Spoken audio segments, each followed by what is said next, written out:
The United Democratic Movement, or UDM, will launch its election manifesto in Port Elizabeth this coming Saturday. For the 2016 local elections, the party made a commitment to putting communities first by, among others, working towards job creation, adequate health services, water and sanitation, as well as access to reliable electricity.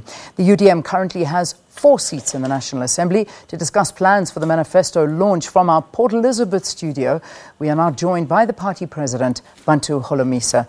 Good to have you on the show, sir. Thanks so much for coming in. Thank you very much. Let's begin by, I suppose, the basic question that we have to ask all political parties at this time. What is the UDM's ideology?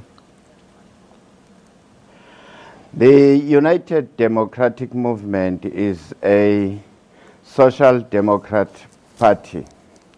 So we believe that the state still has to play a huge role in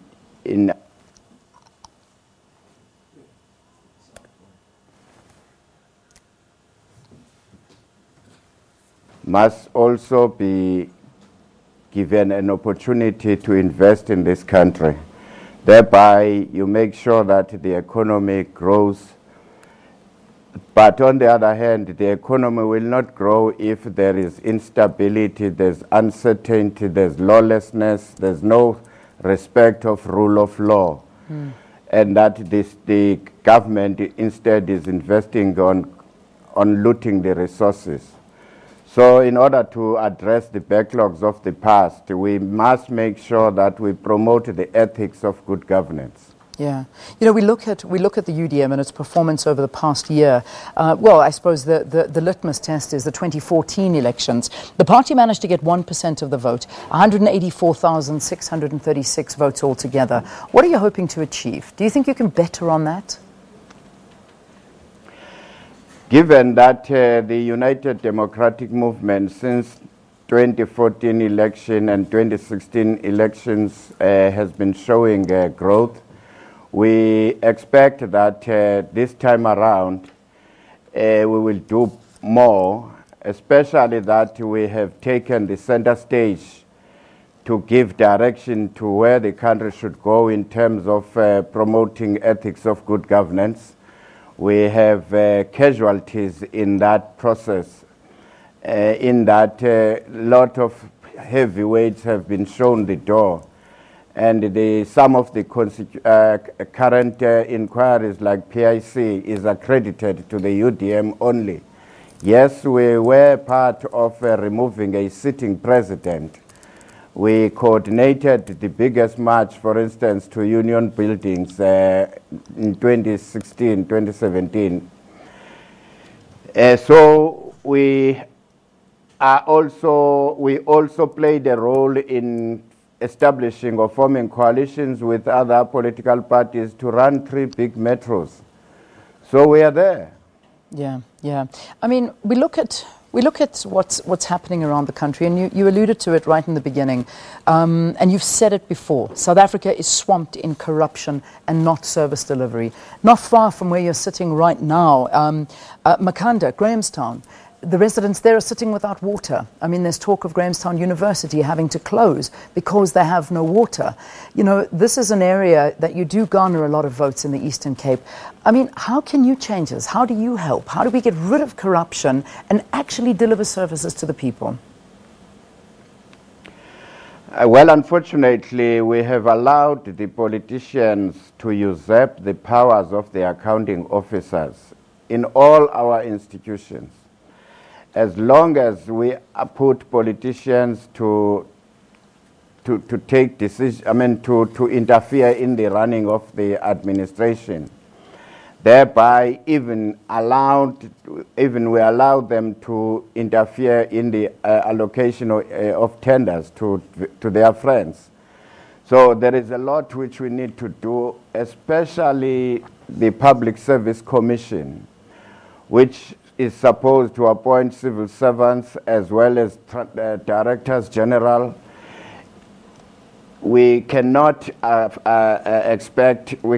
be expected to address these problems because the DGs are appointed at Luthuli House by people who have no clue about the civil service. So this deployment policy by political parties when they are in power must be a thing of the past. Yeah. But on the other hand, we need to have special courts everywhere, like we had during 2010 World Cup, so that those who are caught with their fingers in the till, we charge them. Yeah, yeah. You know, also, I would like to get your opinions on, you've again spoken out against the corruption in the country. You've spoken out against the fact that our President Cyril Ramaphosa and our Finance Minister Tito Mboweni both speaking about 9 wasted years, and yet you've gone on to say they talk of 9 wasted years, but, you know, our President was sitting there already during these 9 wasted years. What would you like to see happening? If you were the President of this country, what would you do to corrupt officials?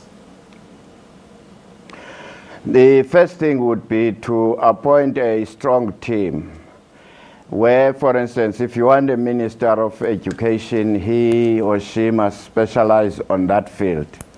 If you want somebody on the issues related to security matters, they must know that field, and so on and so on.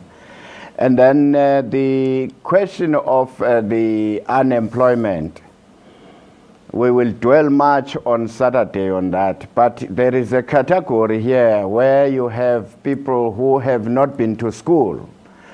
There are those who have left school, or we call them school leavers, who cannot proceed to tertiary institutions.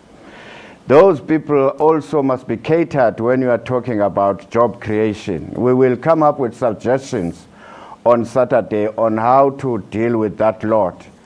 At the same time, the question of creating jobs must not be an issue of the state only, but the private sector must also be involved in a big way.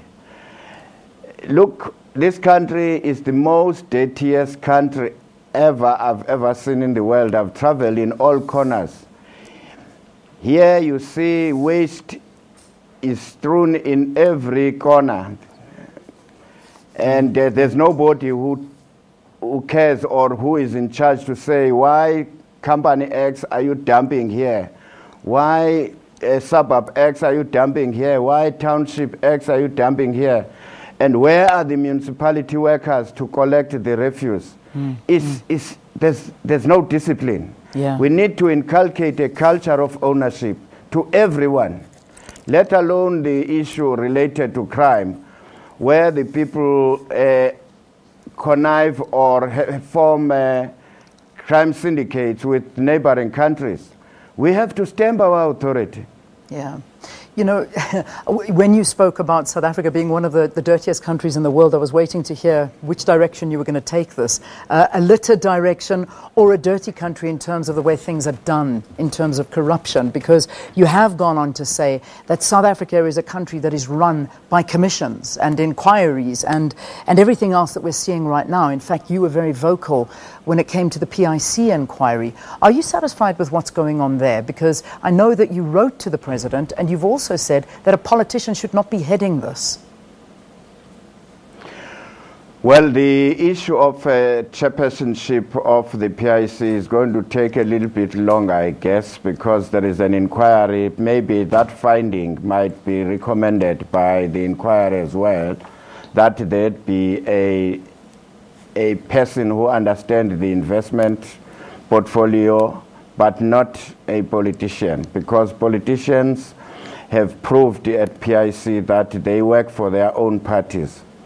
So the issue of the corruption in this country, how to fight it, the PIC as well as the other commission headed by Judge Zondo came at the right time, and I hope that their findings would be addressed adequately and be implemented by whoever will be running the country after May election.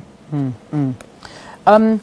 Holomisa, I've got you here, and you know, we've been asking a lot of the viewers out there their thoughts on what was said yesterday by Coke leader Musiwe Lekota with regard to our President Cyril Ramaphosa being a sellout. Do you have any views and comments on that? Well, we are fortunate in that President Cyril Ramaphosa will be answering the members of parliament in the country today. This is a serious allegation, and he will have to take us into confidence as to whether indeed he was once detained with Terra Lekota, and if he was detained, is what Lekota saying correct? So I don't think we should press panic buttons on this issue. This is that time of the year of the election, so everybody is going to throw mud to everyone. But because he is a serving president, he needs to clear that quickly. Yeah. Final question. A vote for the UDM is a vote for? You can finish the sentence. Vote for the UDM, you vote for integrity, dignity, and prosperity. We'll leave it there. Thank you so much for talking to us. Bantu Holomisa, always a pleasure having him.